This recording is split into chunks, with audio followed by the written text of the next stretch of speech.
The end of Godzilla King of the Monsters officially established the Titans hierarchy after the introduction of King Ghidorah and his ultimate defeat at the hands of Godzilla. But one of the biggest questions about this has always been, where does Kong fit into the picture? Since Kong was nowhere to be seen during the events of the film besides some reels from old Monarch footage and references to Skull Island, many fans were left wondering how he fit into the bigger picture and what this would mean for Godzilla vs. Kong. Well, now we have an official answer, thanks to the film's novelization. Towards the end of the novelization, it actually does feature a scene that officially explains what Kong's relationship is to the other Titans in the world, and what he thinks after the resulting carnage led by King Ghidorah. More or less what happens is that it explains Kong has heard the calls of the Titans before, but more often than not he just ignored them, because he was more focused with keeping Skull Island protected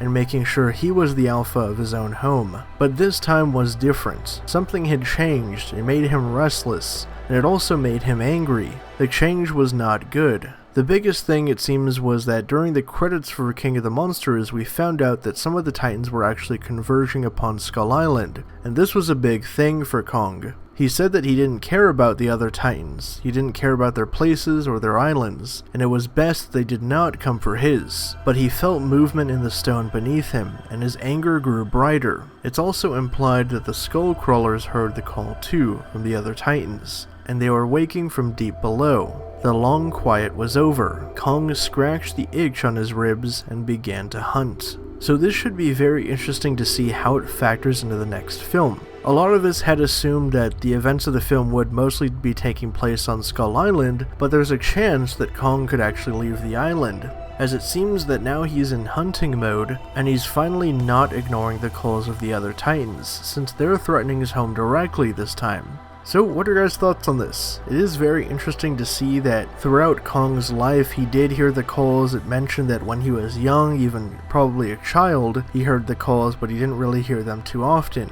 And apparently in recent seasons before the events of King of the Monsters, the calls became more frequent. And once he had actually heard one of the Titans very close to Skull Island, but it wanted nothing of him, so he basically ignored it. It should be very exciting to see how this all leads into the next film and how Godzilla will deal with Kong, and if all of the fan theories are correct, and that they'll have to deal with a larger threat, because that's seemingly what the synopsis for the film implies, that there's going to be some sort of new human creation that threatens to exterminate all the Titans on Earth. But like I said, post your thoughts down in the comments below, and for more updates on Godzilla vs. Kong and everything in the Monsterverse and pop culture, be sure to subscribe to HN Entertainment.